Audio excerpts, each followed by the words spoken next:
shortly. It is now 6:02. We'll give it just a few more minutes, and then we will kickstart the presentation in the forum this evening. Bear with us just 2 more minutes before we get going.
Well, thank you everybody for tuning in. It is now 6:04. We're gonna get started here in just about 30 seconds. Letting everybody log in.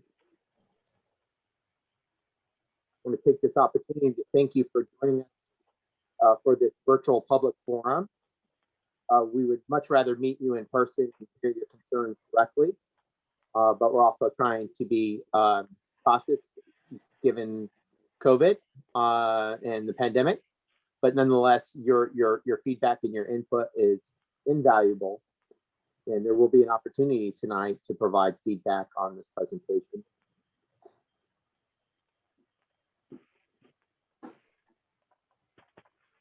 Irene, can you confirm if Mark Hildebrand is here? Mark, are you here? Yeah, I'm here. All right, thank you, Mark. Okay, well, welcome everybody. We're going to go ahead and start the public forum to discuss water and water rates tonight. I wanted to just start out with a little trivia that I thought you might find interesting, and as it relates to the presentation tonight.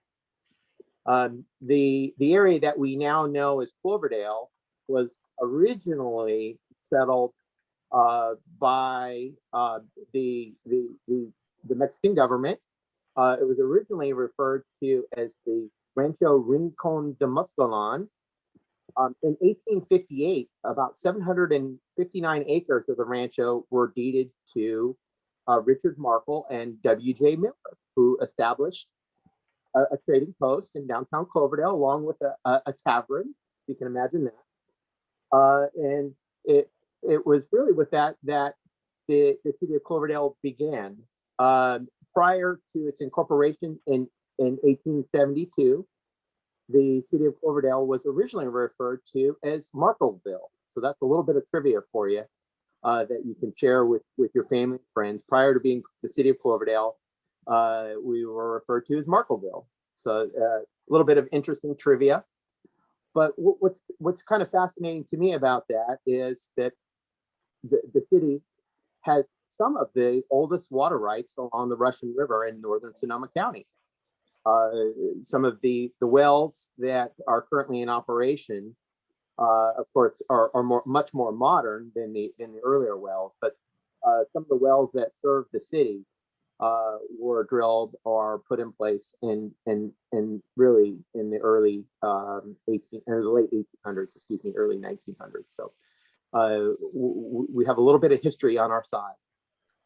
With that said, I want to thank you for joining us tonight for this public forum. The intent of the forum today is to provide an opportunity for you as members of our community to learn more about the financial rate study, including the financial obligations for the ongoing operation and maintenance of both our water system and our wastewater systems. We'll often refer to those as utilities.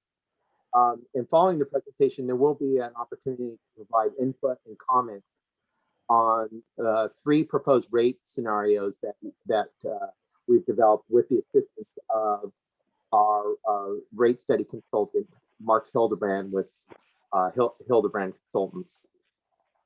I'd like to take this opportunity to thank the members of council that are here this evening, and for all of you for taking time out of your evening to join us for this presentation. I would like to introduce Mark Hildebrand. Mark Hildebrand is our rate consultant that has helped us prepare a updated rate study, as well as a financial model that looks at our operation and maintenance costs for both our water system and our wastewater or sewer system. In addition, joining us tonight is Mark Rincon, who is our city engineer and public works director. He's going to talk a little bit about some of the critical public works infrastructure projects that are so vital to meeting the needs of our community. In addition, we've got a host of city staff here tonight. We've got Kevin Thompson, who is our assistant city manager and community development director. We've got our finance director, Susie Holmes. We've got our city clerk here with us, Irene Camacho Werby, as well as Shannon Peterson, our finance and HR analyst, who works closely with our utility billing team. And last but not least, I want to say thank you for joining us to Darren Hernandez. Darren is not only a long-term city resident, he's also our senior water operator, and I think he probably knows more than anybody about the operations of our water system. And I know they take great pride in the work that they do every day to ensure that we continue to provide high quality potable water and wastewater services to our city residents and our business community. This evening, we're going to give you an overview and presentation. And if you can, I mean, go ahead and move to the next slide. Tonight, we're going to provide an overview of the current Cloverdale utility rates, of project background and objectives, and then cover both water and wastewater plans, followed by discussion and community input. So without further ado, I'd like to just, before we jump in, I do want to just give a little bit of background on our water systems, and describe what the systems comprise of. Our water system, I shared with our city council at a recent meeting, we are somewhat unique in the city of Cloverdale in that we operate a water treatment plant. Many of our cities in Sonoma County do not operate water treatment facilities. They purchase water from Sonoma Water, who's a large water service provider within Sonoma County, who also wholesales water to Marin County as well. So we're lucky to have a water treatment system that not only provides water supply. We pump water from the Russian River, we treat that water, and then we distribute it through many miles of water lines to your home. In addition, we also maintain and operate a wastewater utility that, of course, collects that water, that sewer water, treats it and disposes of it. And as you can imagine, those activities do come with a cost or an expense. The expenses for those utilities are largely made up of operations, but also a critical cost of operating our systems or maintaining our systems, excuse me, is investing in the infrastructure that ultimately enables us to continue to serve and provide both water and wastewater services to our community. The revenue for operation of those systems is largely generated through the rates that we charge our customers. And so that's why this is so vitally important as we continue to look at our water rates to ensure that the system is not only physically viable in terms of continuing to provide potable, high quality drinking water, it ensures that we maintain a financial viable operation. In addition to rates, we also utilize revenue for capital projects that support new growth and development by utilizing development impact fees. And there are some projects that have been identified in our what's called our capital improvement program that are fully funded by development impact fees. Therefore, if the growth or development doesn't happen, those projects won't happen. A good example is we proposed a new well. The funding for that new well is entirely with impact fees. And while we would still like to have a new well without any development, we would not build one because of the cost of doing so. But that is something we'll cover in more detail in this presentation. As I mentioned earlier, we work very diligently to maintain financial stability of our utilities, ultimately because it means that ensures that we're able to continue to provide activity services to our residents. Updates to this water rate study, which we're going to discuss tonight, is necessary so we can continue to invest in our system and invest in critical infrastructure that's really critical to continuing to be able to provide services that we do. So you can imagine, say we're going to replace a water line. That's because some of our water lines are aging. Indicated in the trivia section of the presentation, we have infrastructure that's literally hundreds of years old in our system, and while not most of our major facilities are that old and have been replaced much sooner, it is time that we look at some of our critical infrastructure systems and invest in improvements to make sure we're prepared for the century ahead. So with that, without further ado, and thank you for your patience, I'd like to introduce Mark Hildebrand. Mark is going to walk you through a slide presentation and share with you an overview of the rate study work that he's performed on behalf of the city. So Mark, if you want to turn it take over the presentation, please do. Great, thank you. Can you hear me okay? We can hear you just fine. Great. So just speaking to this slide, right? Well, first, thank you for having me, and I applaud the city and its residents for going through this process and making sure that there's a clear understanding of what's being proposed. Nobody is proposing these rate adjustments lightly, or rate increases. There's a heightened awareness, or there's a great awareness that this is not coming at a great time, given the current pandemic and just general economic downturn associated with that. Unfortunately, it remains a reality for the city's utility that both the water and wastewater system have spent years deferring capital spending. And as a just third-party observer, I can only commend the city for taking the difficult decisions of addressing the deficiencies in both their utilities and doing something about it before it's too late. And we've seen examples across the country of utilities that have failed to take those steps for fear of raising rates, and it's sometimes catastrophic results. So I certainly applaud the city for being proactive. It's not an easy decision for staff or for city council, but it remains the reality of what's facing the utilities. You can see that from this graph here that the city of Cloverdale currently has the lowest rates in the region, combined water and sewer rates. And this is oftentimes simply a reflection of the capital program. If you look at these utilities, and I do a lot of these studies, the costs that differentiate them have a lot to do with where they get their water, how expensive it is, the age of their system.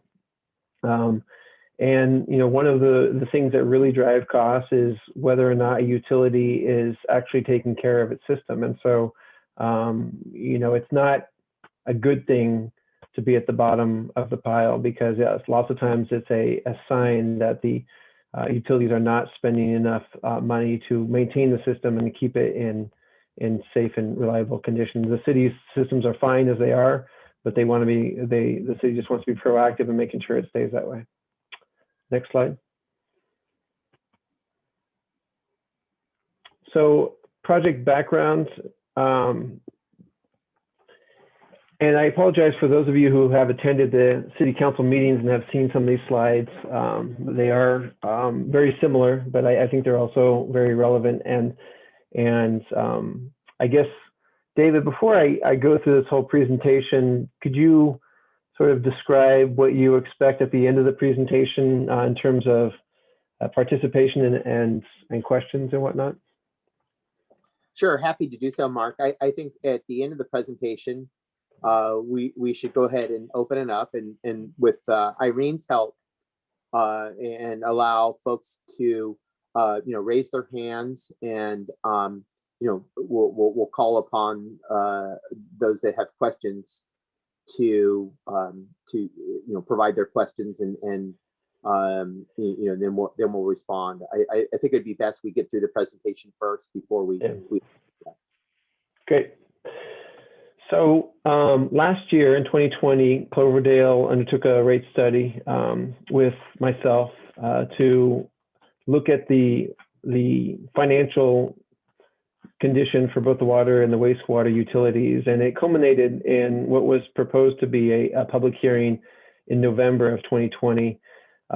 Leading up to that public hearing, there was a strong public response to those proposed rates, and as a result, staff and council ultimately decided to withdraw the proposed rates. And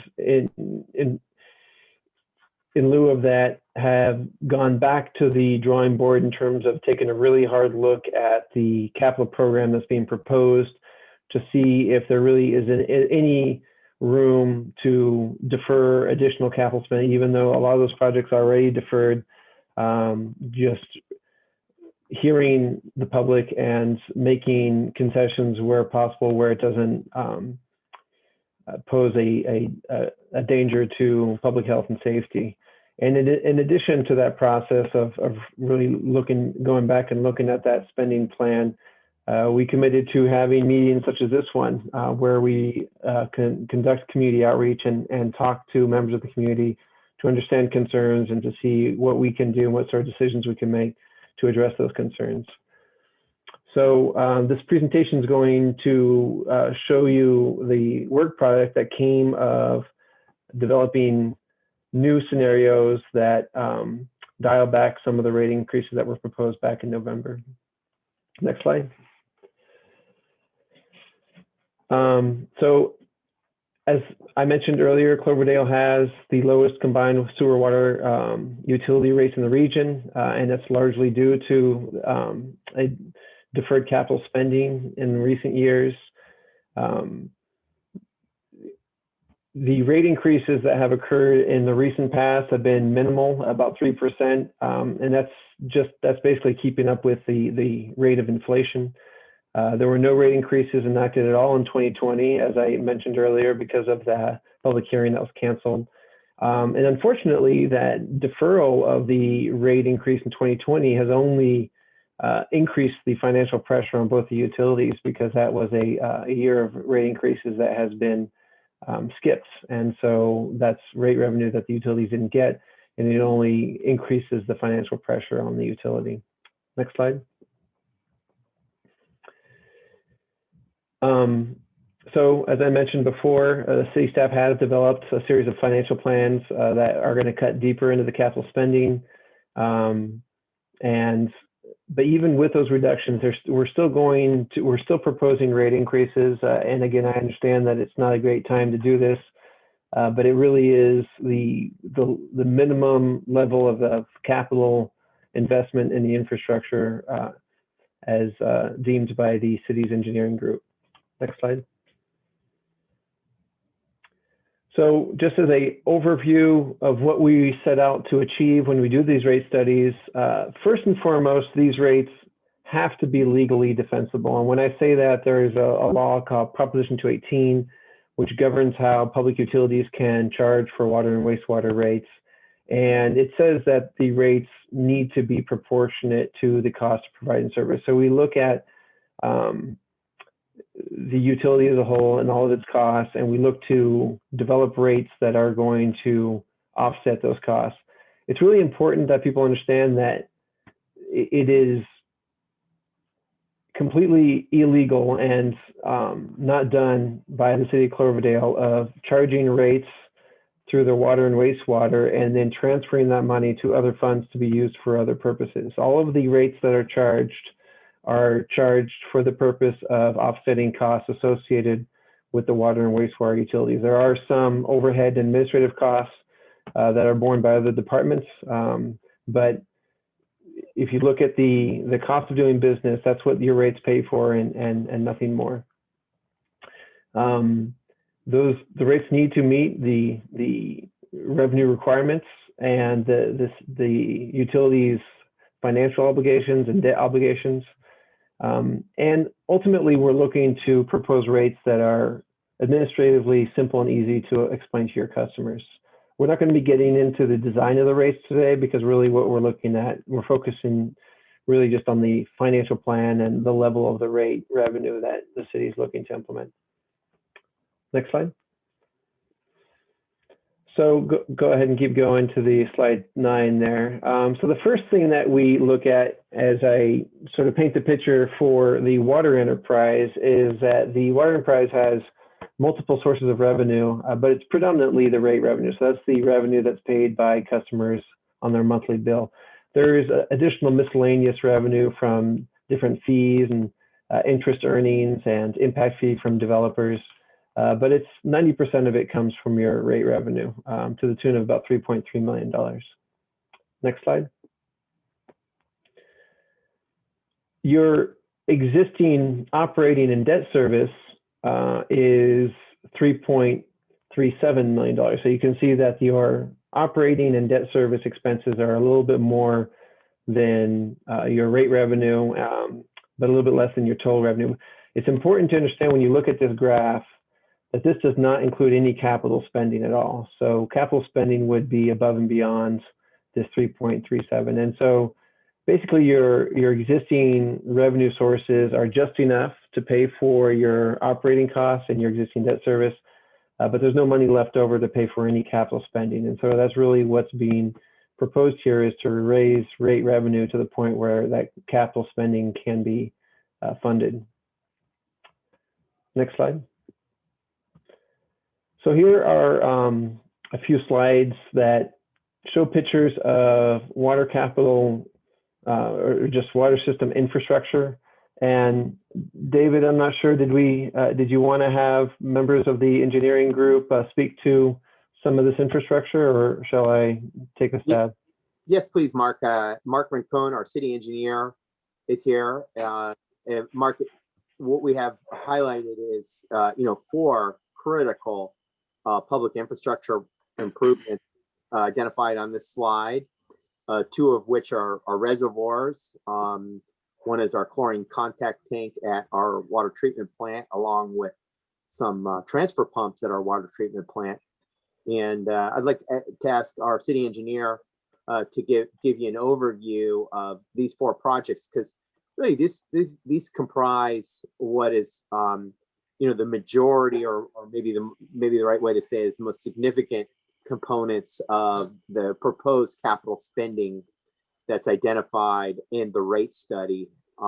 So Mark Rincon, if you first want to introduce yourself, say hello, maybe a little bit about your background in utilities, and then tell us about these projects.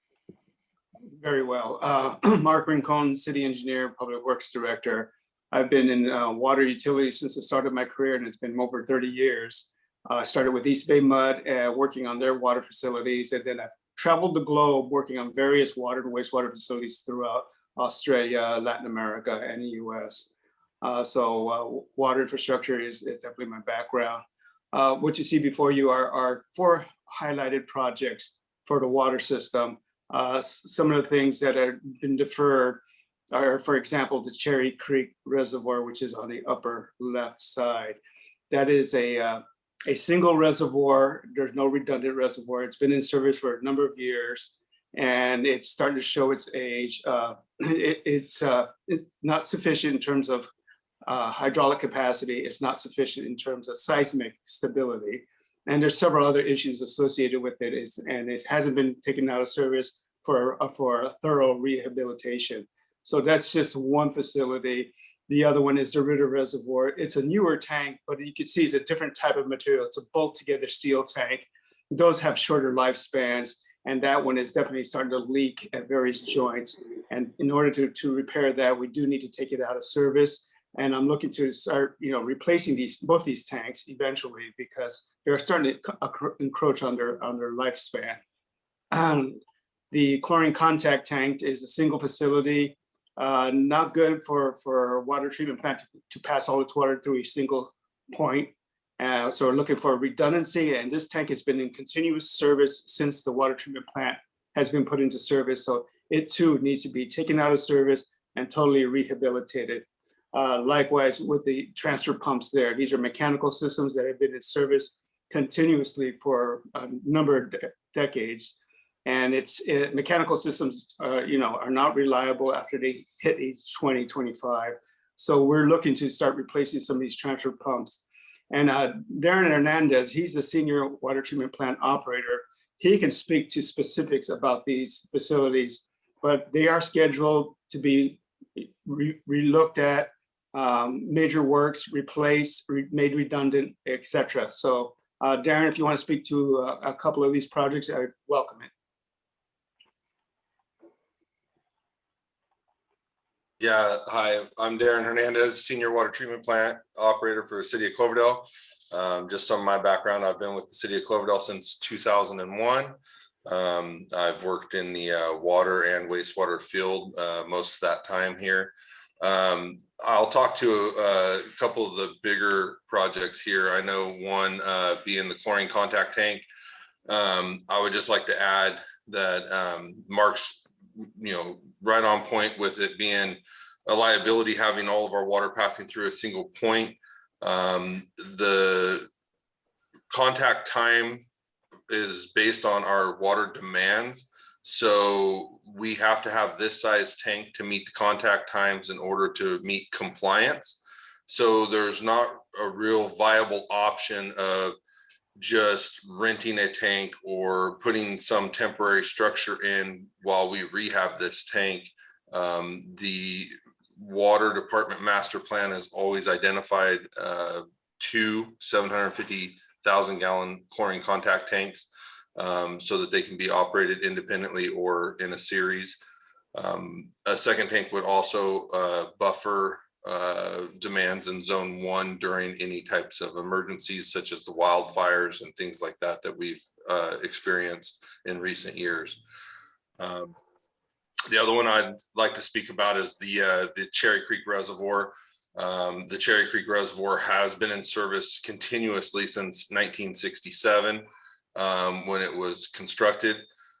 This reservoir has exceeded by far its normal life expectancy on coatings, and as Mark said, there's no seismic structural stability isn't up to today's standards, and this reservoir is one of our most important improvements that we need, probably the first scheduled improvement. Hey, Darren, could you share with us, we see in the picture here on the slide that the 3 water plant transfer pumps, we don't see an age on those or a date. And I understand some of these motors that support these pumps are from the 1960s and 70s. Is that accurate? Yes, those are the pumps immediately behind these pumps. There's 6 pumps total. These 3 in this photograph are the transfer pumps. These pumps take the water from the filters, which you can see behind, in the background of this photograph, that's a filter. The water goes through the filter. These pumps pick that water up and send it to the chlorine contact tank. Along the way, the water is dosed with chlorine. So these 3 pumps, as you can see, 2 look like they're the same size. The 2 to the right, the middle one and the one on the right, those are 20 horsepower pumps. The one on the left is a 10 horsepower pump. This is actually a bottleneck in our system as well. These pumps are original from the plant construction in 1995. So they are coming up on their life expectancy and or could have exceeded their life expectancy by run hours. These 3 pumps move every gallon of water that the city of Cloverdale treats from here to the contact tank. Now, behind these pumps, there's not a photograph of the other pumps. Those are the effluent pumps. They do have, some of the motors on them were borrowed from wells that were taken out of service when the water plant was built. And those motors are from the 60s and 70s. And they also move every gallon of water that is treated. They pump the water from the chlorine contact tank out into our zone 1 distribution system. Thank you, Darren, and thank you, Mark. I did want to mention that, and we'll touch on this on the next slide. Irene, if you can go ahead to the next slide.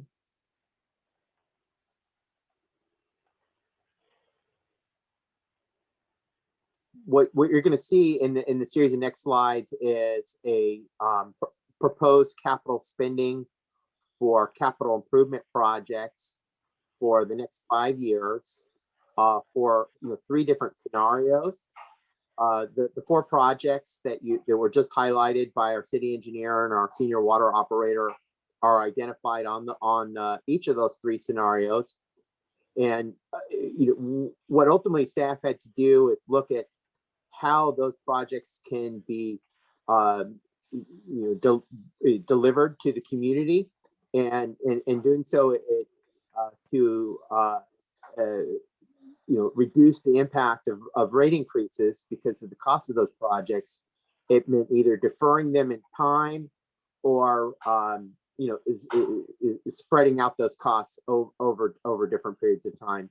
So you'll see that outlined in the spreadsheets that highlight the projects in 3 different scenarios. So Mark Hildebrand, if you want to go ahead and take over from here, please do. Great. So before we move on from this slide, you can see that we are using, in the last column, you can see that we are using impact fee funds to pay for some of these projects. So the city does collect impact fees from developers. The source of that revenue is limited. And the types of projects that you're allowed to pay with those funds they have to pay for certain specific types of projects. That being said, we've maximized the use of impact fee funding. So some of the feedback that we got from the public was making sure that developers were paying their fair share of whatever capital costs we have, and that is being done. Your impact fees are appropriate, set at an appropriate level, and they do offset the cost of expansion. And we're using those dollars to offset a lot of these projects. So that has been looked at and addressed. Next slide. So this is going to show you a comparison of different levels of capital spending. So what you're looking at here is the capital spending by year that was proposed back in November of 2020.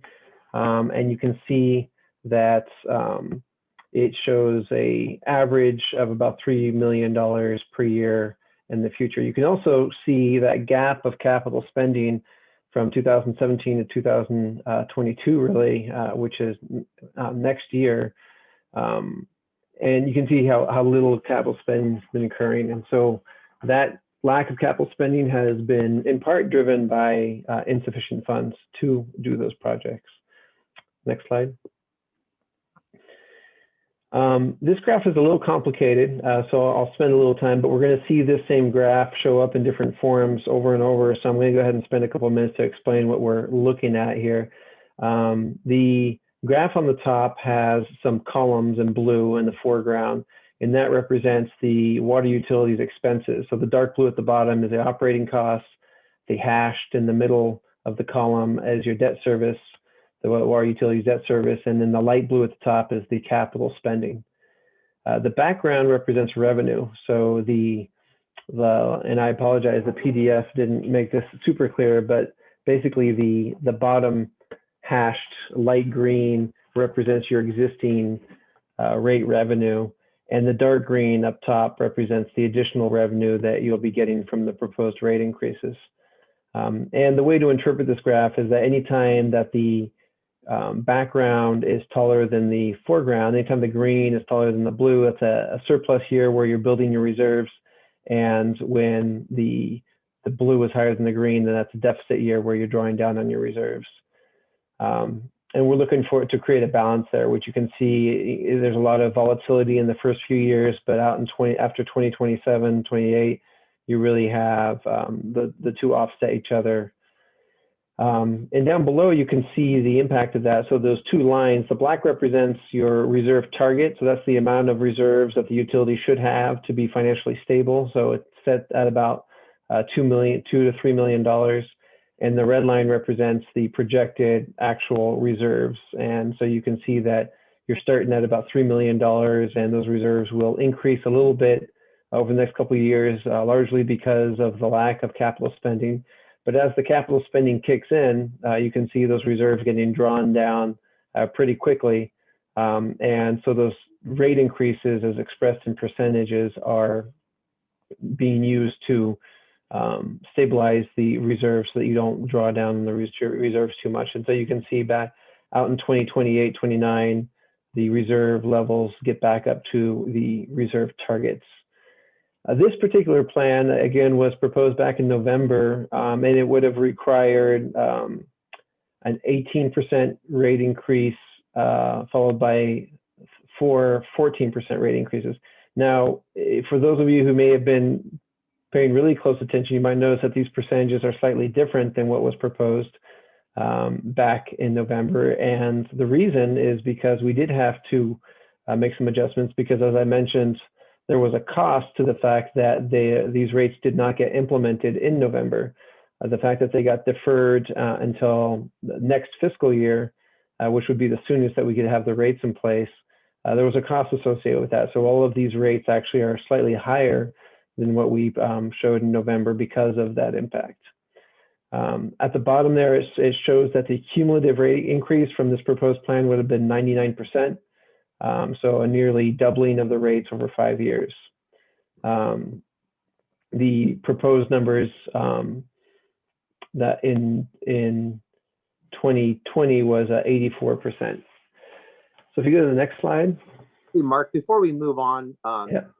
Can you real quick just touch on, we have the reserve target there presented, and you can see that, we're targeting about $1 million in reserves, like, or between 1 and 2 million. In your experience, and I know you do these rate studies for a number of water utilities. Why is it important to maintain that reserve balance? Can you share with us why that's important? Yeah, reserves are really important for a number of reasons. The primary reason is that it just protects you against unexpected catastrophe. And you've seen that in your region a lot in recent years. The fires, if you go up to Santa Rosa or any other communities that were hit by the fires, they were very reliant on the cash reserves that they had in order to be able to quickly address the damage to their infrastructure and to get their system back up and operational. If they hadn't had reserves in place, they would have had to go out for some sort of grant or loan or debt, and those things take time. You want to have cash on hand to be able to address catastrophes when they happen. Another really important reason is that the rating agencies look at that in terms of the financial health of a utility. So if the city were ever to go out for debt, the rating agencies will make a determination of the risk of giving a loan to the city and their utility. And one of the ways that that risk is assessed is based on the financial health of the utility and their history of establishing and maintaining healthy reserves. So, and that gives you access to cheaper debt when you have it in place. And could you just take a second and touch on, or take a moment and touch on, why raise rates now when you want to pay for a project in 2025? So, if you wait until the year before a big project happens, you end up having to really jack the rates up significantly. So it's really important to roll these rates out slowly and steadily, and to establish that foundation, which will ultimately get you to a point where you can simply adjust your rates annually based on inflation. I mean, that's really what the goal is here. You can see that the capital spending levels off in 2028 and beyond, and the rate increases do as well. It levels off to just a 2% inflationary adjustment, and that's really what we're trying to position the district to do. Get the rates in place that are sufficient to support the capital program that the city needs, and then simply make minor tweaks to those revenues in the future based on the change in the cost of doing business. If you wait until the last second to try to implement rates for projects, you end up in a situation where you have to increase rates dramatically, and that's really what we're looking at here today. If you look at the rates that are being proposed here, you're going from 0 to 60 in just a couple of years. You're going from no capital spending to very large capital spending, and you can see what those rate increases look like when you do that. And luckily, city staff was able to figure out ways to defer projects, so we're going to be able to smooth those rate increases out more gradually over time. Gotcha. Thank you, Mark, for that elaboration on the rates. I appreciate it. Okay, so next slide. So this is a different iteration. This is called scenario 2. And we've highlighted, I know it's a lot of numbers, and I'm sure you don't remember what was on the previous one. So what we've done here is added some graphics to show you what we've done here. So the arrows to that point to the right indicate when expenses or capital projects have been deferred, and arrows that point down indicate when total spending has been decreased. And so you can see a series of projects over the next 5 years have been pushed out a year. And then the annual capital spending in year 7 and beyond has been decreased from that previous scenario, the first scenario. So if we go to the next slide, we can see what that will look like in terms. Well, there's the graph. So if you're more a visual person, this kind of shows a visual picture of what that capital spending looks like, and you can see that it's significantly lower in the next 4 or 5 years. There is a spike in 2026, which we don't always like to see, but those are projects that simply couldn't be deferred anymore. So if you go to the next slide, that will show you the total financial picture. And so in this case, we dropped from the 18% rate increase in that first year with 14% thereafter to 10, 14, 14, 14, 10. And so this is really, looking at, this is benefiting both from a deferral of some capital projects as well as a decrease in the average annual capital spending over time. Time will tell whether that level of capital spending is sustainable, and if the city can keep up with the infrastructure needs as it depreciates with that level of capital spending. I'm not going to spend a tremendous amount of time on this scenario because there is a third scenario which has even lower capital spending, which I'd like to jump to, and then I think that'll paint the full picture. So if you go to the next slide, you can see that we defer projects even more. The capital spending in year 7 beyond decreases from the first scenario, but not quite as much as it decreased in the second scenario, because really what you're doing is you're pushing projects out of the next 5 years and into the years there after that. Mark, yeah. And if you could also include it on this slide and worksheet is a priority level, and it designates projects as mandated necessary and important. And I'm wondering if you or our city engineer can elaborate a little bit on, or maybe even Darren, the difference between mandated, necessary, and important. Maybe Mark Rincon, you want to touch on, what does mandate mean? Well, those are state mandated and or mandated operationally. So for example, numbers 3 and 4, they're well replacement 7 and 8. Those wells have been in use now for a while, and they're starting to show they're starting to draw less water. They're becoming less reliable. They're producing less water. So those wells either need replacement or rehabilitation. And so those are kind of like the mandates of that. It's operationally a must. So the next one would be a necessary project. And these are just necessary for operational reasons as well. But these are, SCADA, pushing SCADA out into the distribution system, making operations more efficient. So these are efficiency driven for the most part. And then necessary are just projects that, important projects that they're not operationally absolutely necessary immediately, but these are things like security and items like that you don't want to ignore. So it's important to address those in the near term. We can't keep pushing those out, but we've kind of pushed them out a little bit because of the balance between the cost and the risk associated with it. And then there's one category in there that's called development, and those are driven by developer projects.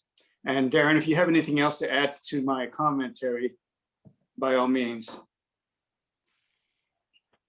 Yeah, I would just add on the mandate one. Many of the mandate ones relate to state mandates in certain ways, like these wells being rehab, like Mark was talking about. They also, that impacts our overall capacity. And so the state looks at our overall capacity and they have certain mandates that we have to meet. So many of the mandated projects are correlated with state mandates as well. All right. Thank you, Mark. Thank you, Darren, for that clarification, because I think it's critical that the community understand when we say mandate what that means. And while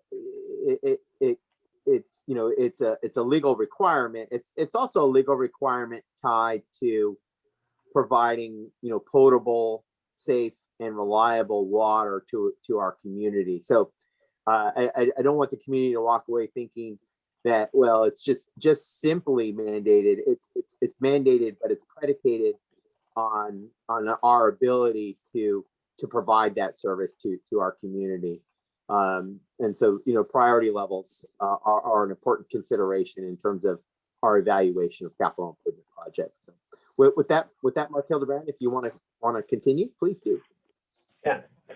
Okay. So again, scenario 3, we're looking at a series of additional deferrals and changes in capital spending in the out year. Next slide will show the graph of what that will look like. And so again, less spending in the next 5 years. But it's really, at this point, it's not, those projects aren't going away. They're simply being deferred out to 2028 and beyond. Next slide. And this is essentially the city's best and final, best offer at this time that staff and myself could come up with. So in place of those 14% rate increases, the 18 followed by 14% rate increases over the next 5 years, we're looking at a 6% rate increase, and that would be January 1st, 2022. Followed by 4 12% rate increases. And then you can see before, back in 2027, we would drop down to inflationary levels, but here we need to continue because really the rate increases have been deferred, but ultimately you still need to get the revenues up to a level that are going to be able to support the city's long-term capital spending. There was a very conscious effort here to make sure that the near-term rate increases, so that first one, was as low as possible.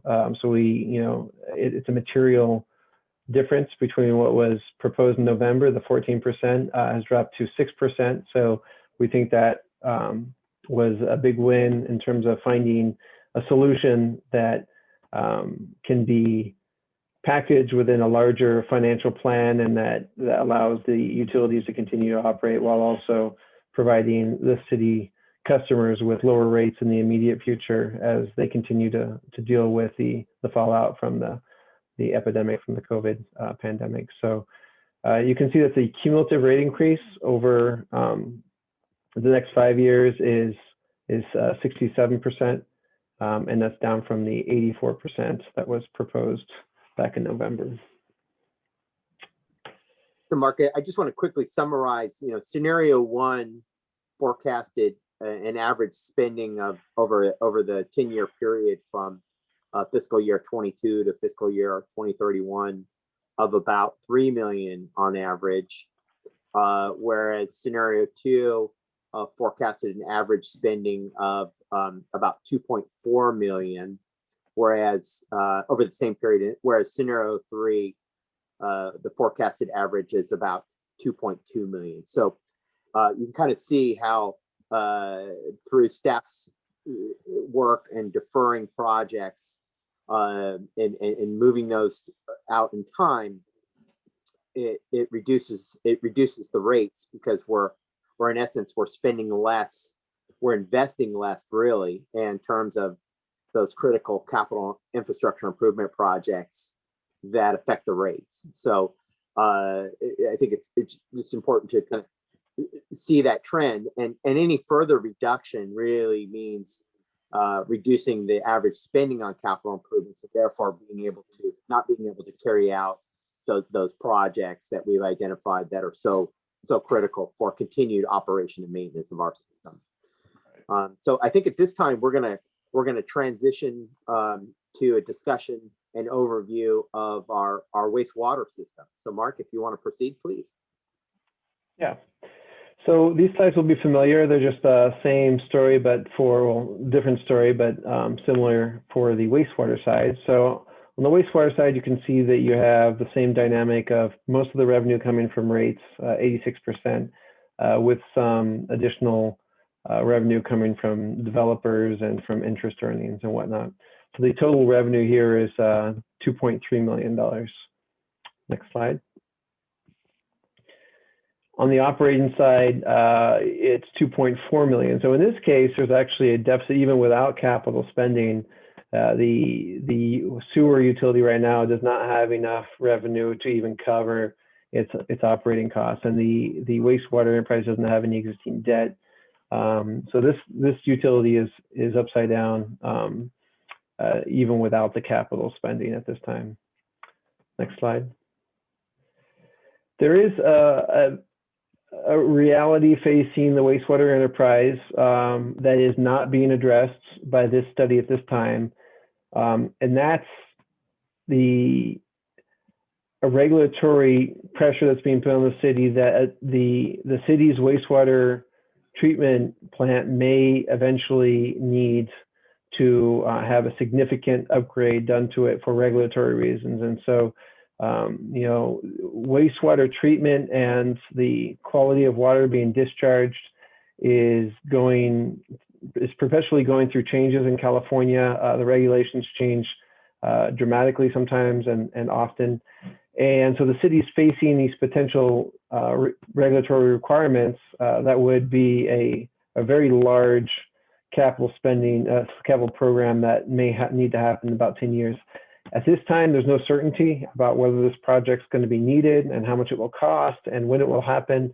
And so essentially it's being put on the shelf, and we're not proposing any rate increases to anticipate that expense. But it is important that everybody understand that it may be coming, and that when more certainty around it is, when there is more certainty, and if it were to occur, the city may need to come back and re-examine the rates in order to be able to fund that project.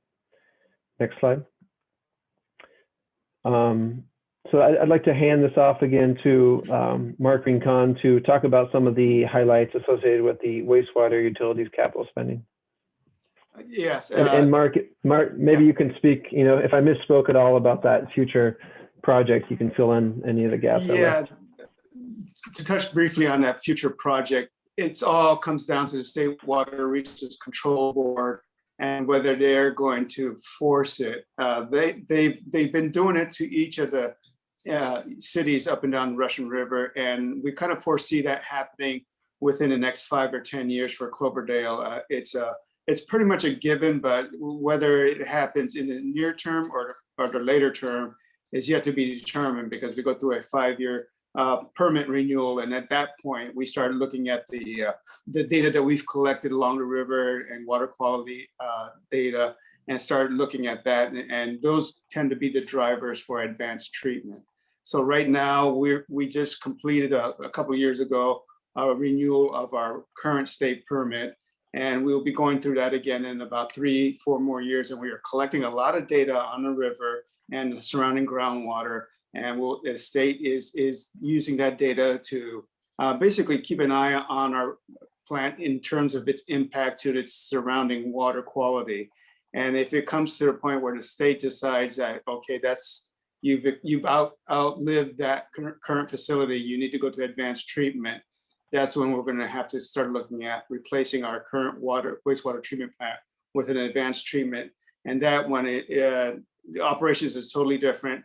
I guess the bright light about that though is that the water is treated to such a high level that it becomes a resource for the region. So it's no longer a waste product, but it's actually a water source for irrigation and et cetera. So there is a positive to that at the end.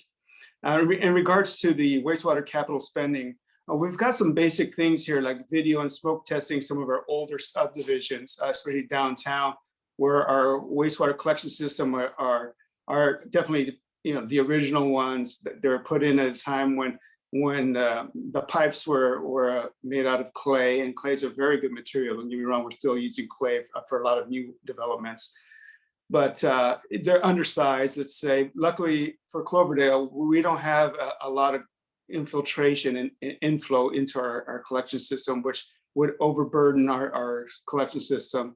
And so that's why we do the smoke testing and the videoing to make sure that our pipelines are still intact and there's no leaks into the system. So that's just standard operating practice that every collection system should be doing, just to keep an eye on their system. Obviously, there's a need to replace mains as they do age, especially ones that are, you can slip line one time, and slip lining is basically you're pushing in a product that would harden along the interior surface, and that extends the life of your pipeline for another 10, 15 years. However, you also reduce the hydraulic capacity of that pipeline. So you're making the diameter smaller. So that has implications as well. So as we replace our older system, we need to upsize as well to collect the increase in flows that it will see as the town continues to infill and develop. The SCADA system, there is no SCADA system right now at the wastewater treatment plant. It's called that, but it's not really, because it doesn't have the control aspect. It's just a visual. And so modern plants do need to have control and access 24/7. And these SCADA systems, like what was put in the water treatment plant about 10 years ago, is something that's necessary at the wastewater plant as well. Shaham Pump Station, that's just an old pump station built in the 60s. And it's not to any current standard. I've never seen anything where a series of manholes, the access points, about 4 of them are used for storage of wastewater. Then the pump, when they fill up to a certain level, the pumps turn on, and a little short force main forces into the gravity sewer. That needs to be changed. During the power outages, we had to have continuous operation, manned operation up there. And that's no way to operate a system by having to man it, because of lack of redundancy and lack of storage, lack of power there. So we made some interim improvements, but it needs to be replaced. And then again, there's the CCTV. We're videoing all the lines we can. Every year we should be doing, certain segments of pipeline, just to use our capital dollars a little bit smarter by basically inspecting our collection system and seeing where are the urgent needs. It's similar to like our streets. We do every year, we analyze the streets and see the progression of degradation, and we grade them, and we put the higher priority ones at the top in terms of tending to them. So it's likewise with the sewer collection system. Mark, thank you for review. yeah. I know one of the other projects on the capital project list that you're working on is biosolids removal. Could you just touch on that one, just for give the community an overview of why biosolids is necessary to remove? Absolutely. Our current treatment process collects, it precipitates solids out in a pond. We call it a pond, and it kind of precipitates out at that location. And as it starts to fill up, the hydraulic capacity of that pond starts to reduce. So about every 5 years, we need to basically dredge it, remove the solids, dewater it, and send the solids to a landfill or to another processing facility that can reuse it for product. So it's just an ongoing maintenance thing that it's costly, because you can imagine, they get somebody out there with a boat and a skimmer, and they start removing debris from the bottom, sending it to the system that has a series of belt presses that remove the excess liquid, and then they place it into a large dump truck, basically, and they truck it off-site, typically to another county or in the Central Valley somewhere, quite a distance, to a facility that is certified to receive this product, or another processing facility that's also certified to receive this product and reuse it. Got it. Thank you, Mark. And just to clarify, when we remove biosolids, it's intended just as to maintain the existing system as it is. It's not a growth serving. Right. No, this is strictly a maintenance item. This is just to maintain what's there. There's nothing, there's no growth enhancing or anything like that. It's pretty much, we need to do it in order to preserve the current hydraulic capacity of the wastewater treatment plant. Got it. Thank you, Mark. Mark, if you want to proceed to the next.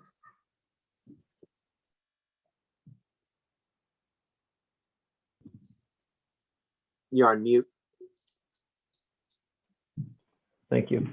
So here are those projects in tabular format, showing again on the right side projects that are funded with impact fees when available, and described on that priority level that was described earlier in terms of whether it's necessary, mandated, or important. Next slide. Again, this was the table from 2020, and you can see it in table format here. So you can see that there's, again, little to no capital spending since 2016, and then a big increase in capital spending ramping up, but quite quickly, and with a big spike in capital spending in 2026, and then leveling off after 2027. The average 10-year capital spending would be about $2.2 million. Next slide. So here's what the rates that were proposed back in November 2020. So same graph. I won't explain all the components again, since I already did that. But again, if anybody has any questions, I'd be happy to go over it again. But really, you're looking to create a steady state between the expenses and the revenues. And you can see that's nearly achieved out in 2028 and beyond.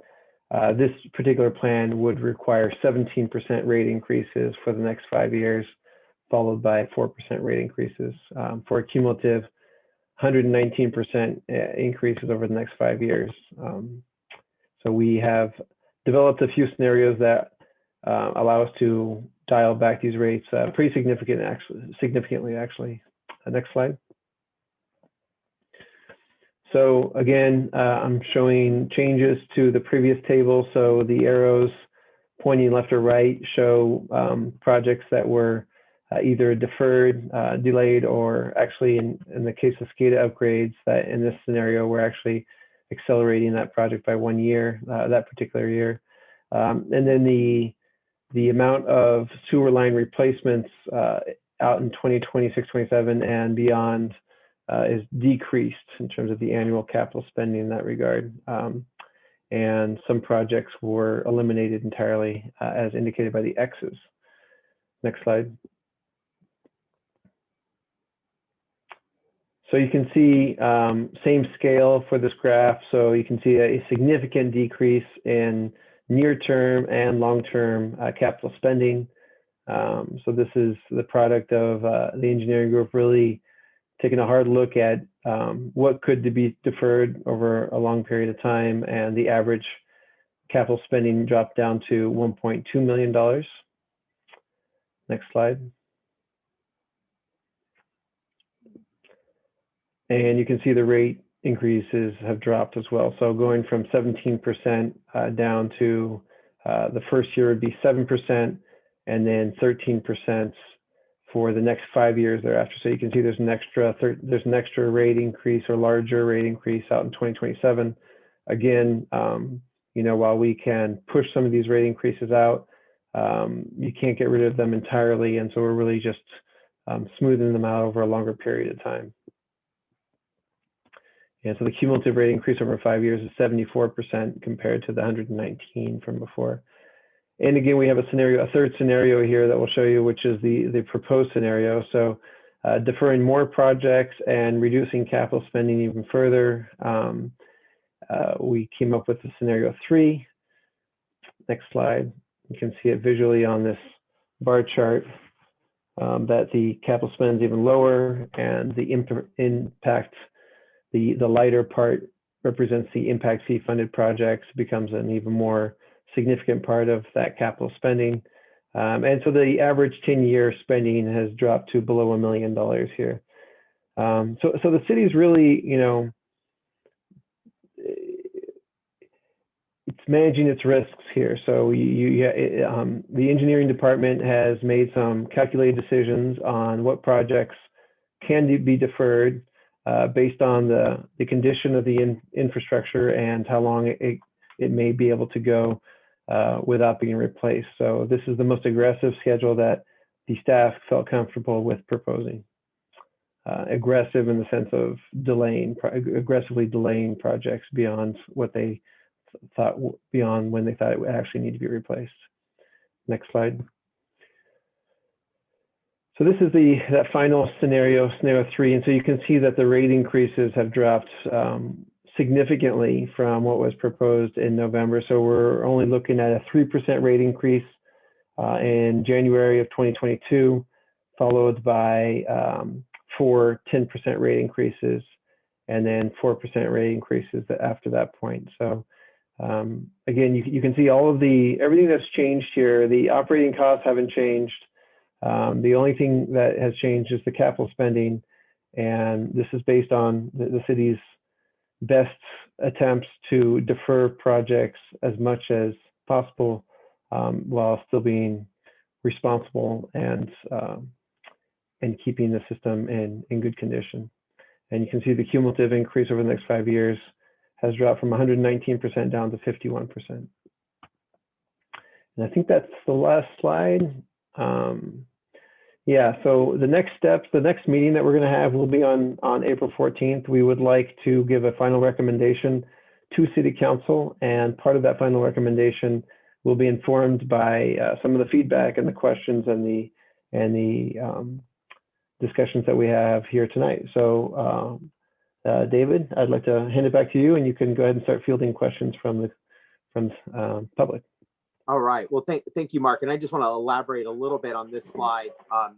It's indicated by our rate consultant, Mark Hildebrand. We will bring back this similar presentation to our city council, next Wednesday, April 14th.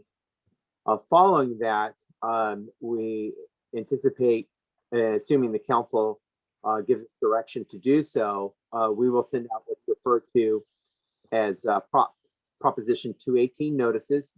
These are legally required notices that we send via regular mail. They are notices that will provide an overview of the rate study. And I do want to indicate that the rate study that was previously prepared for the scenario 1, which was presented in this presentation, is available on our website. So you can certainly, on the City of Cloverdale website, www.cloverdale.net, you can take a look at the full rate study that will be updated to reflect the preferred scenario that council recommends, and we'll be seeking their recommendation on April 14th.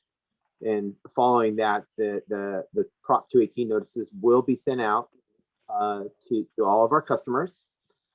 Customers will be encouraged to provide feedback if they're so inclined or to the council. That will be considered at a public hearing that currently is scheduled for Wednesday, June 9th. So that kind of outlines the next steps or process for consideration of the rates for both water and wastewater. And again, just to recap, there were 3 proposed rate scenarios presented for water rates, and likewise 3 rate scenarios presented for wastewater.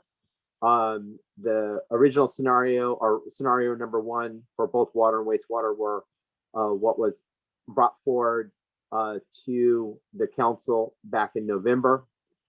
And as you know, what we heard from the community was that they're concerned about the significant amount of the percentage increase in the rates. So scenario 2 and 3, reflect a deferment of capital projects in a way that helps to further smooth and reduce near-term rate increases. I will say with that, there's always a risk from the perspective that, if any of these systems fail in the interim, we'll have to utilize the fund balance that we talked about earlier to help address the cost of those projects.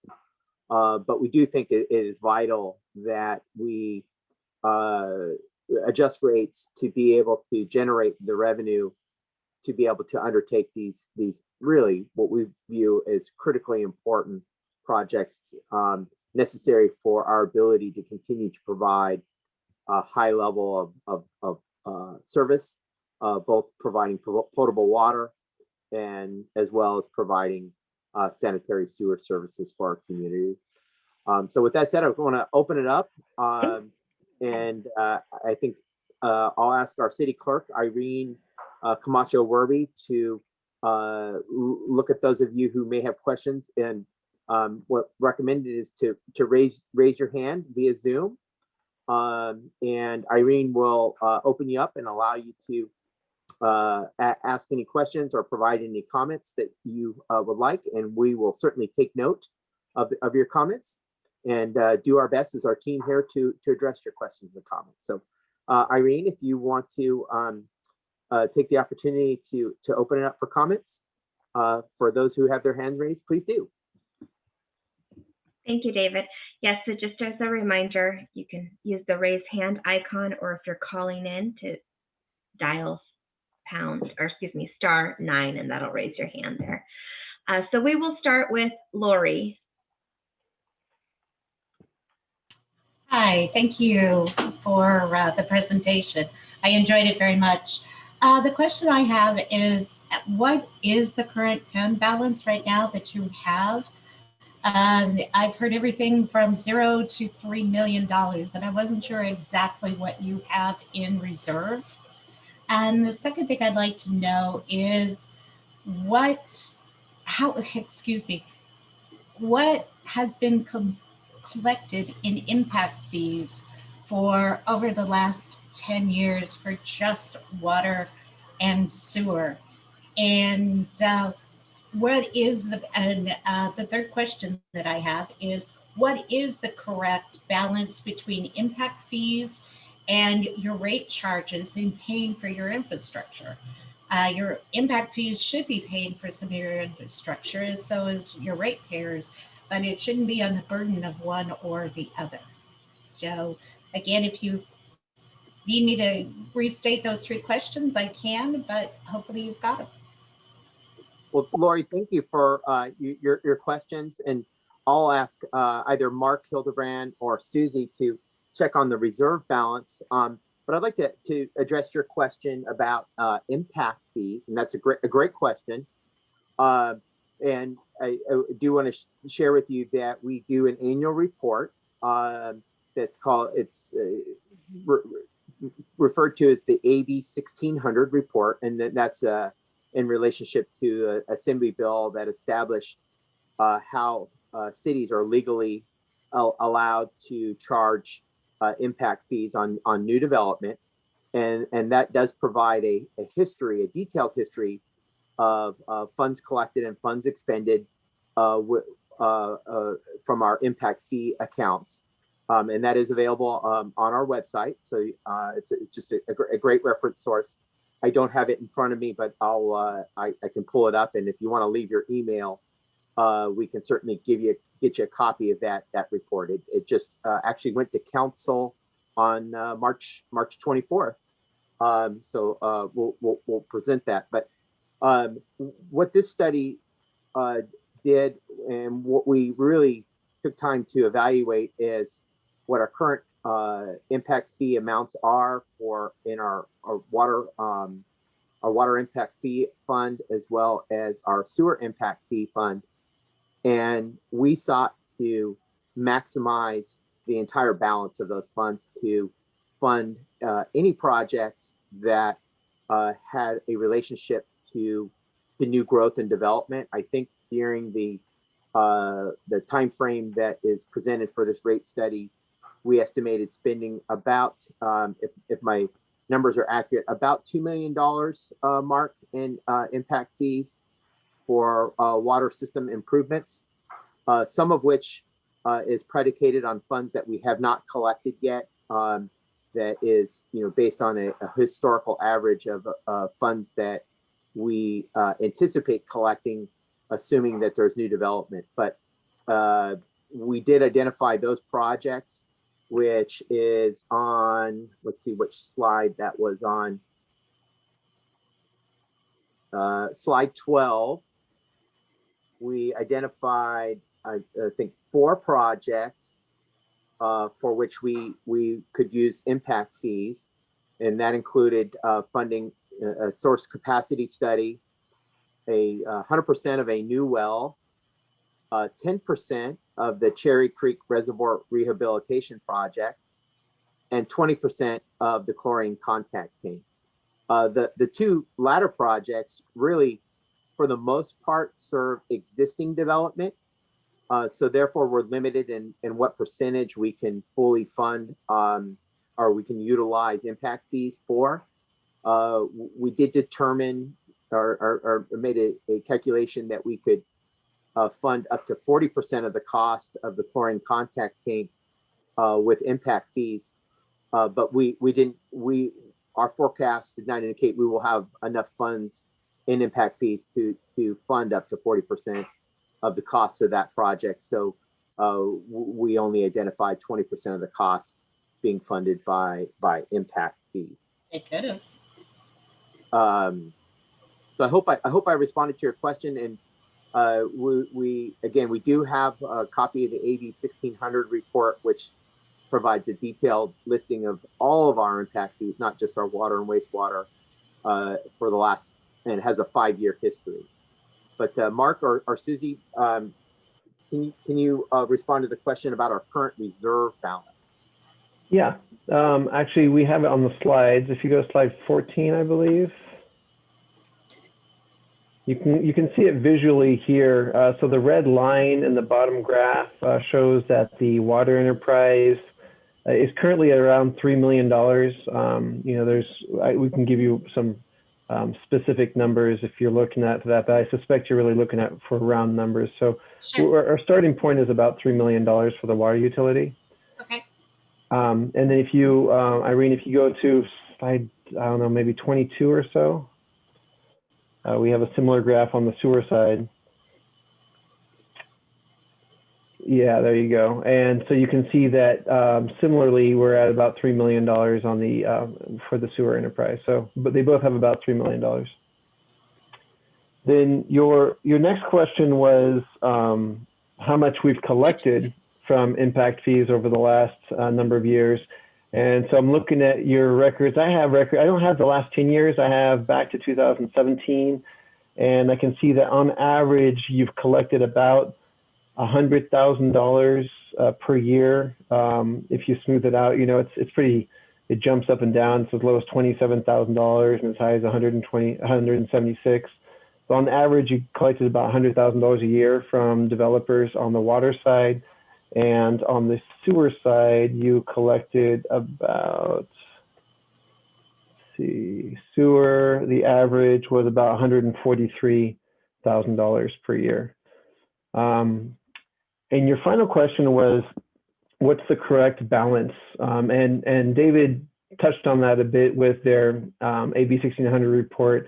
But the basis of impact fees or capacity charges, there's different names for them, developer impact fees, is that they are supposed to charge as much as, well, first of all, you don't have to charge them at all. Some communities choose to try to promote growth by not having any impact fees. If you do choose to have impact fees, you can only charge as much as it costs to build new capacity for that development. And so that's really what the city's impact fees are designed to do, is collect enough revenue to build the additional infrastructure that's needed to serve that new development. Mark Rincon here. Just wanted to correct. You misstated the wastewater enterprise reserve. You're looking at slide 20. I think you should be looking at slide 28 or thereabouts. Okay, I'm sorry, it's cut off on my image there. You're off a little bit. There it is. So Thank you. it is roughly like you said, but this is the slide that demonstrates the reserve Appreciate it. line. Yeah. So yeah, they're both at around 3 million, but you're right, that was the wrong. Yeah, so it's image. more. It's close right now. It's closer to $2 million. Great. Okay. Lori, does that answer your questions? It does. Thank you very much. Sure. Next, we will have Linda. Hi, thank you. I first want to say that I appreciate the work that's been done to address our concerns about the raise in rates. And so I'm hoping that you're going with scenario 3 with what you're proposing. But my questions, I guess I'll ask them all. A, what happens to our wastewater? B, how is all of this going to be impacted if the increases make people cut their consumption and so we don't use as much water? Why are the impact fees ending at 2031?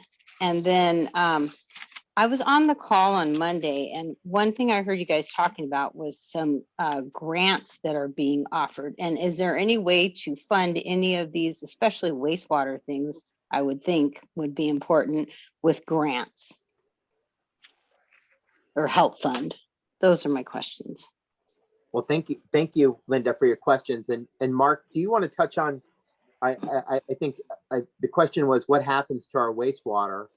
I'm assuming, Linda, that what you mean is what happens when it goes to the treatment plant? Where does it end up? After you've treated it. Right. Mark, you want to touch on that? Yeah, sure. Glad to. The wastewater effluent works its way into a series of ponds that we have out there that are these man-made bowls or ponds, you know, and they percolate the water into the groundwater. So once the water has been treated, it works its way into the ground through these man-made filter beds that have, you know, basic gravel bottoms, and the water will filtrate into the bottom. So it basically goes back into the earth and back into the system. Indeed, it does. Okay, thank you. Yeah, it's a secondary treatment method that's pretty common for smaller wastewater treatment plants. The next treatment process is what we were referring to as advanced treatment, and that's otherwise called tertiary treatment, and that's a very expensive process. So we still use the process that Mark Rincon explained. All right. So the next question was presented by Linda was what happens if we cut consumption? And that's a very great question because there's a very likelihood that because of the drought we're gonna ask customers to reduce usage. And I kind of a simple answer I think is if water use declines, it also reduces revenue. Mark, is there? That's a simple answer. Is there a more complex answer or more detailed answer that you can share, Mark Hildebrand? Yeah, I mean, it does result in your revenues dropping. Unfortunately, the city is in a situation where its cost of purchasing water is actually quite low. The cost associated with most of your water comes from local sources that are not expensive. And so when your revenues drop because of a drought, your expenses unfortunately do not follow the same trend. Your revenues or your expenses essentially stay the same. And for that reason, one of the things that are being proposed with this rate increase are drought surcharges. So a drought surcharge is designed to react to different levels of water shortage. And we've modeled 6 different levels of drought shortage, ranging from 0 to 10% shortage to anything above 50%, extreme drought. And we've run the numbers financially on how that would affect the utility. And so we'd have provisional rates that would come into play. So the city council would be responsible for declaring different stages of water shortage. And those would be implemented in order to make sure that the utilities remain whole in those situations. Yeah, thank you, Mark, for that explanation. And the final question Linda asked was, why are impact fees ending in 2031?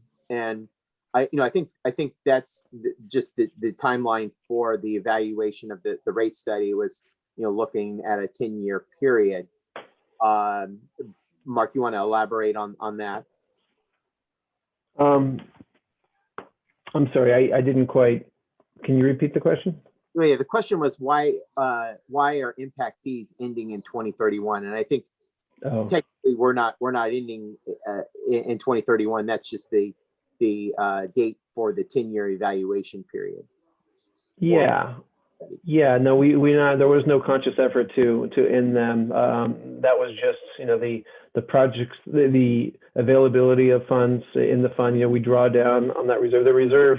The impact fee fund currently has some money in it that we're going to be drawing down on over the next couple of years, and we're going to be drawing it down faster than it's coming in, really. So we'll exhaust it over the next 10 years, and as it as development continues, then we'll use that revenue as it comes in. But there's no ending of the use of the impact fees. We'll use it as it becomes available. Okay, well, thank you, Linda, for your questions. Irene, you want to? So I actually had one more question about, I had said about Monday, hearing about grants being available, and could any of those be tapped into for any kind of water? And I'll address that question. We certainly hope so. We are certainly tracking available funding that may be available, especially through an infrastructure funding program that might be offered by the federal government. At this point, it is speculative to count on that revenue in terms of a rate study, because it's relatively unknown whether we will be approved by Congress. We will receive funding. More than likely, especially with an advanced treatment type project, if there was a requirement, we would definitely be seeking funding assistance from the state and federal government to help pay for the cost of a large project like that and help offset the impact on our ratepayers.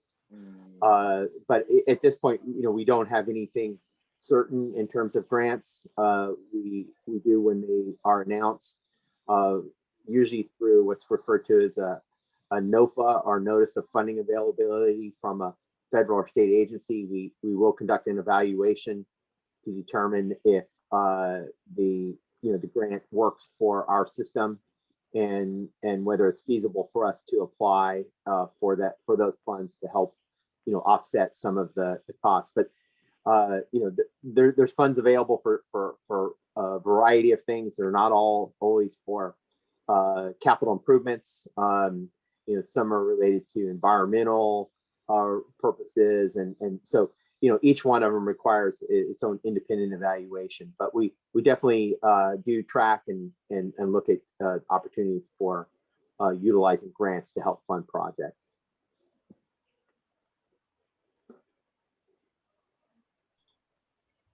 And Mark, maybe you can speak to, I know, your experience in other rate studies that you've prepared, whether cities count on grant revenue and whether that's a best practice. Yeah, no, it really is. Grants are great when they come in, but they're generally treated as a bit of a windfall. And so if they do come in, and it's great to go after them, and it's great to receive them. And I certainly encourage the city to do that as much as possible. But in terms of putting it in the financial plan as a revenue that's expected, grants are very unpredictable. The timelines are hard to put your finger on, and the availability of funds is really dicey, to say the least. And so I never count on a grant until it's actually been awarded. So our financial projections do not include any grant revenue at this time for that reason. Yeah, and one thing I just to mention about grants is almost all the grants now are on a reimbursement basis, meaning you have to expend the funds up front, and so you have to have the funds on hand to carry out the project and then seek reimbursement later. And often that reimbursement process takes a lot of work, but also comes often a year or 2 years later than when the project was completed. And so there's a real time delay in when you actually carry out the project to when you receive those grant funds. Thank you. Thank you, Linda.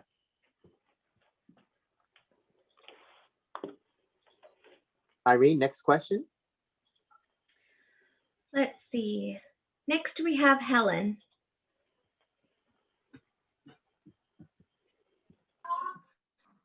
Hi, everybody.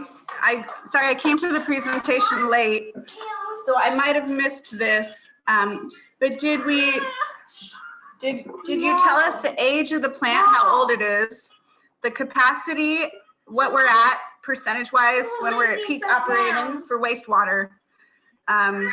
If expansion or efficiency projects have been considered, or if because we're trying to save money, they're not being considered.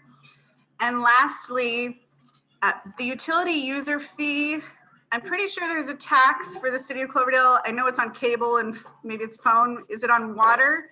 And if it's on water and wastewater and we have to have this increase, is there any talk of capping that tax so that it makes it more palatable to increase? Well, Helen, thank you for your questions, and I'll address your question first about the utility user tax.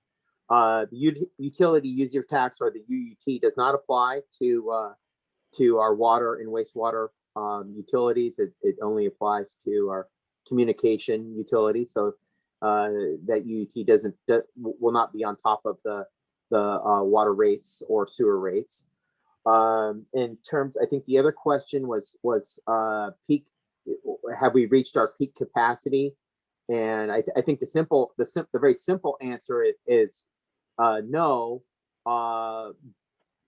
But there's a lot of it depends, and some of that means it depends if everybody was to go turn on their tap today and use a lot of significant water, could we potentially reach our capacity? That's kind of a different scenario. But I don't know, Mark, is there anything you'd like to elaborate on in terms of Helen's question about peak capacity for our water plant and our wastewater treatment plant? Yeah, I'll address the wastewater treatment plant since Darren's on the line. He could definitely talk about the water plant. But for the wastewater treatment plant, there's sufficient capacity to meet average daily demand on that plant.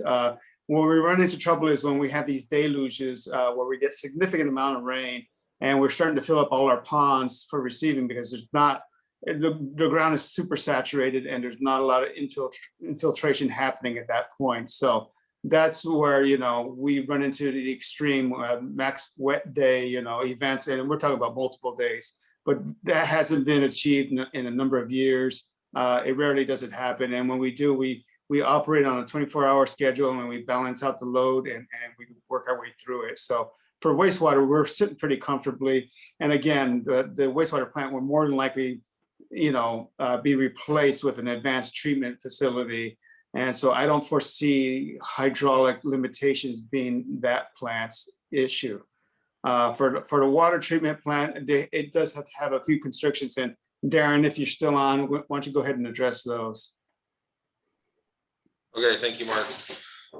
As far as the water plant capacity, currently we're scheduled at 4.6 million gallons a day of capacity. That's how much water we can move through the plant and treat.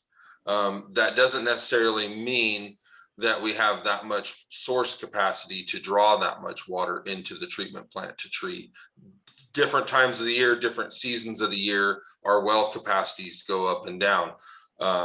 We have in the past decade been able to meet all of our maximum daily demands, as well as our 10-year high maximum daily demand. But again, source capacity is the driving factor there, and that is determined on many different factors with drought and other things. We have identified a couple of bottleneck areas in our treatment facility. And as I spoke about earlier, the transfer pumps are one of them, and they are on the CIP to be addressed. Helen, did we address your questions? Yes, thank you. I'm curious, one more for Darren, is on the water, there's I forget what it's called. It goes from the Eel River to the Russian River, the Potter Valley project. Is that going to be one of our bottlenecks for source capacity? And are we keeping eyes on that project? Yeah, absolutely. We are, as an organization, very involved with the Upper Russian River Watershed Management Association meetings, and they're keeping a very close eye on the whole aquifer of the upper Russian River. As far as source capacity for us, there's a number of determining factors. Obviously, how much water comes down the river to recharge our aquifer has an input into our capacity, as well as our wells, the age of our wells, and the siting of our wells. So our wells currently are, pretty shallow in depth wells because of our location. The city has been getting its water here since the 1800s, like David said.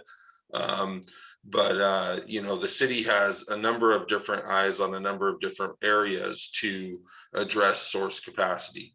The Eel River project does influence the amount of water available in Lake Mendocino to be released down the Russian River to a multitude of different water users, us being one of them.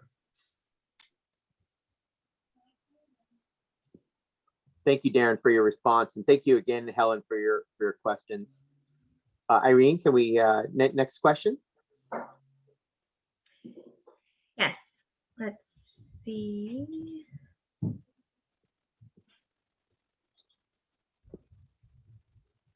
Looks like We had some hands go down, so I just wanted to make sure. There are no more hands. I don't see any other hands raised at this. Oh, here we go. Okay.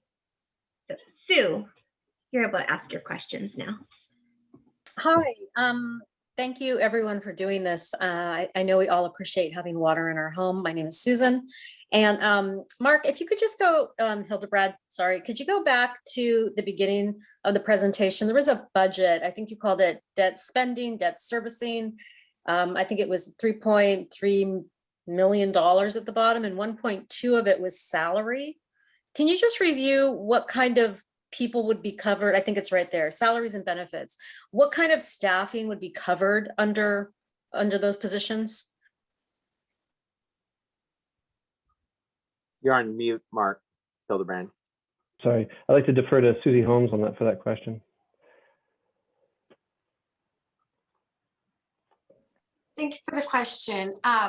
The water and wastewater plant are both essentially covered by any staff that would be working on collections, distributions, or the everyday operations of the plant. Additionally, there's a small amount of time for city manager, myself as the finance director, the assistant city manager, and some office staff for the daily administration. Great, thank you. And thank you guys again for taking so much time to break all of this down in such detail. Thank you very much. Susan, thank you for your question. And our budget, which is also available on our website, does have a complete cost allocation for all of our enterprise funds and special funds. So you can see how that is, how those expenses are allocated across the organization. So it's a great resource, and encourage everybody listening in to take a look at our budget, and you'll see the cost allocation. I don't have the page number off the top of my head, but it is publicly available and included in our budget. Thank you so much. Thank you. Okay. Next, we have Joaquin and Audrey.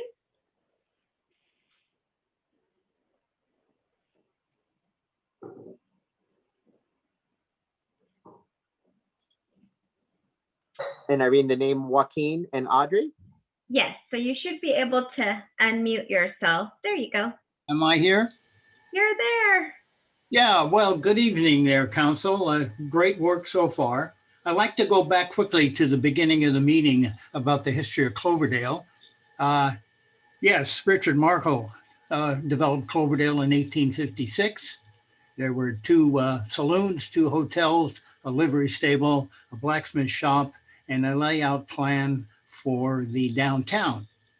And he sold it to Mr. Kleiser in 1859 for $16,000. That included all the chickens and the cows and the horses. And to get on to the meeting, if I can, am I still here? You're Still still there. Comment. I have 4 questions and a comment regarding the loans possibilities. I understand the investment bank of the state of California kind of focuses in on wastewater plants and holding ponds and reservoirs. And it might be a good idea for the city council to look ahead and maybe apply. I know you have to send in the application to the investment bank. So that's a possibility for the future. It won't affect the current rates, but maybe in years to come, it might do something.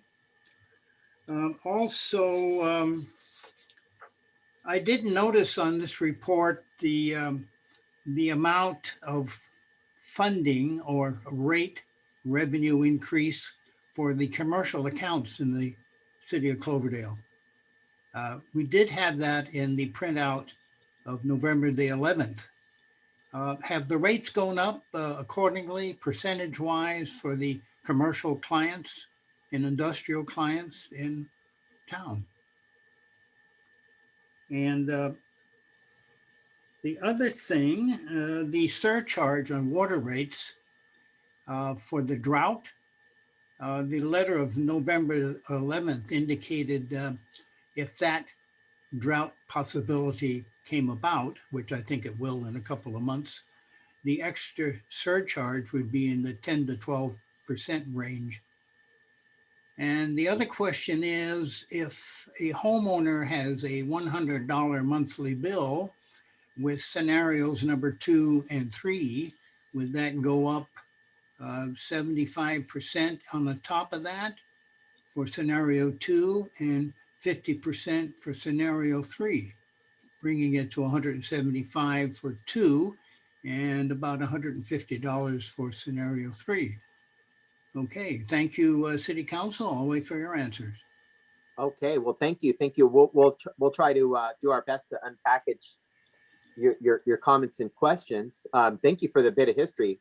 That was great to share that additional information. And I think Council Member Walter was asking about the role of Mr. Kleiser in our early history. So I think that provided a little more background than I shared.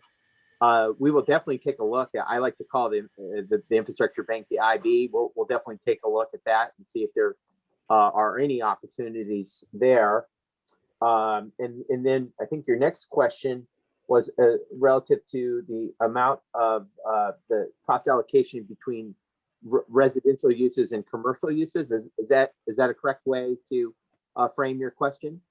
Yeah, the contribution from commercial and industrial accounts, is that on par in increase amount or percentages with what you're requesting from the residential accounts? Mark Hildebrand, are you able to respond to that question? Yeah, I'm digging that up. It's not really what's being discussed in detail today, but so what you're talking about is the bill impact, because in addition to just the general adjustments that we're making to rate revenues, we'll be eventually proposing some updates to what's called the cost of service. So in other words, how much we charge to different types of customers. And as I look at the bill impact analysis that was done, it is very uniform across all customer classes. So single family residential, multifamily, retail business, industrial business, all those will be affected in a very similar manner to one another. So there won't be discrepancies in terms of how much certain customer classes are affected compared to others. Okay, thank you. And the next question was in regards to the rate surcharge related to the city council declaring a water usage restrictions due to drought. And again, that's a very detailed question. I'm not sure if you're prepared, Mark, but is there any Well, you can share on that? If I can interrupt a second. Sure. I understood maybe a year or so ago, it was set at a 3% increase. If a drought is declared, that would be over and above the proposed rates under discussion. But in the letter of November 11th, it seems like that increase would go from 10 to 12% for a drought emergency call on top of the residential rates under discussion. If you can correct that for me. That is accurate. The rates that are being proposed today are separate and independent of any additional rate increases that would be necessary in the event of a drought. It's important to understand that the drought surcharges only apply to the usage portion of the bill. So it's not the entire bill that goes up by that percentage, but just the portion of the bill that's associated with actual water usage. And so your whole bill wouldn't go up by that percentage. And again, those percentages are developed very precisely based on known decreases in revenue as a result of lower water usage and changes to operating costs. And so those surcharges are designed to simply keep the utility whole so that you don't start. And in fact, it only partially makes the utility whole. The financial plan in the event of a drought does involve drawing down on reserves to some degree, but we can't draw down on reserves so dramatically that we can only live through a 1 or 2 year drought. We need to be prepared to be able to make it through a 3 or 5 year drought. And so the surcharges are basically designed to sort of soften the landing. When are those surcharges imposed? I assume it's at the beginning of a drought declaration. And So do we know currently the percentage of increase that the homeowner would incur? Yeah, so the presentation did give the proposed percent increases to the usage rate. I think you cited a couple of those numbers a moment ago, but it would be in a drought, in a stage 1 drought, which is probably going to be the first stage that you'll go through. There's no changes to the rates. That's basically the beginnings of a drought, and City Council would adopt a stage 1 drought condition. In stage 2, which would require 10 to 20% water reductions, it would be a 12% increase to the usage portion of the bill. And then there's additional surcharges beyond that in stages 3, 4, 5, and 6. To answer your question, the stages get enacted based on council's decision. And so staff will go to council and outline the conditions of the water supply in the region, and based on that evidence and based on the state's actions with the stages that they declare at the state level and other guidance that you get from the regional water board, the city council would make decisions about what stage the city declares itself to be in. Thank you for a very comprehensive reply. My last question would be on scenario 2 and 3. If on scenario 2, if the increase is in the 75% range, would that mean that a $100 bill per month for the homeowner would go to $175 approximately?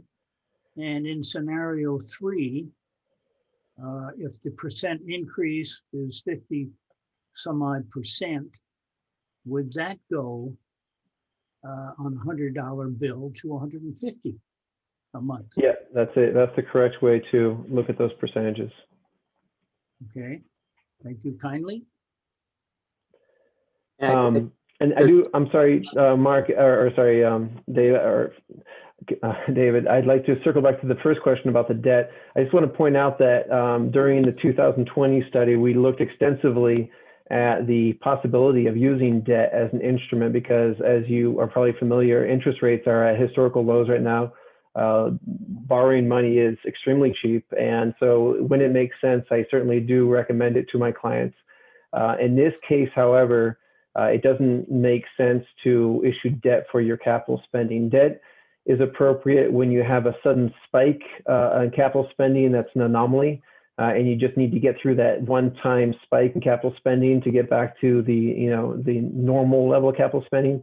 In your case, what you're really trying to do is you're trying to get your rates up to achieve a new normal in annual capital spending, and so issuing debt would only serve to make it more expensive because of the interest that you pay on that debt, and you just be kicking the expenses down the road. So it doesn't make sense in this particular case for the city.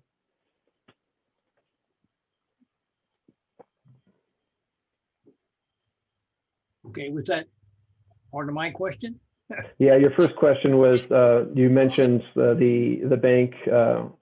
Your first question was regarding banks and the opportunities to get loans. Yeah, correct. The investment bank. I was thinking in the longer term, when we're going to have to spend a lot of money for that project. Oh, I see. The large. Yes. Okay. That's a great point. That project would be a great candidate for debt financing, and we'll take your. So we should start sooner than later, or how long before that should we apply? No, you certainly can't apply until the project's been defined. So you need to wait until the project starts taking more shape. Correct. Thank you. Thank you again for those great questions, very detailed questions. So thank you. Irene, if you want to go to the next speaker, next question. Sure. So at this time, I do not see any hands raised. I just want to make sure anybody trying to click on the raised hand icon that they do. But otherwise, I do not see any other raised hands at this time. Okay, well, thank you, Irene. I want to thank Lori and Linda, Helen, Susan, and then Joaquin and Audrey for bearing with us through this presentation, and the rest of you as participants who joined us for this forum today or this evening. We will take the feedback and the input we received, and be bringing this back to council next week, April 14th. I want to thank our council member, Gus Walter, for joining us as panelists, and for our mayor. I know he was a participant listening in tonight, along with our Vice Mayor Cruz. Thank you for listening in to the presentation. And I, of course, want to thank our staff members, our city engineer, Mark Rincon, for your overview of the projects, along with our senior water operator, Darren Hernandez. Irene, thank you for addressing the slides as we work through this presentation, and Susie and Shannon for your preparations and work on this study. Very good set of questions. We will post up this Zoom workshop on our website, so it'll be available for future viewing. And it would, encourage your neighbors and residents, if you want to learn more about our rate study, to take the opportunity to review the video of this workshop tonight. Of course, we welcome you at the council meeting on April 14th, where the council will deliberate further on the proposed rate scenario that they prefer, and ultimately, if council supports issuance of a Prop 218 notice, which we will do in both English and Spanish to our customers and residents. In the meantime, I just want to thank you again for participating. Thank you, Mark Hildebrand, for all of your work and presenting what are otherwise a fairly complex financial study, and be able to synthesize that for our community and residents. The previous rate study that was updated in 2020 is available on our website, and it's another great source of information for those of you who would like to read that study, which provides quite a bit of detailed financial information about our water and wastewater enterprises. Again, our goal here is to be able to set rates that enable our city council to support and fund those critical infrastructure projects that are so vital for the continued ability of our city to provide high quality level of water services and wastewater services. With that said, I just want to thank you. If there's no further hands up, Irene, Councilmember Walter, is there anything you'd like to say in to wrap up this workshop tonight? Well, no, David, I just want to thank everyone for attending. It's good to see the community has an interest in this, and hopefully we'll once again see them and hear their remarks next week. And thank you, David and staff, for the in-depth detailed report. So thank you. All right. So Irene, I think at this time we'll go ahead and end the forum.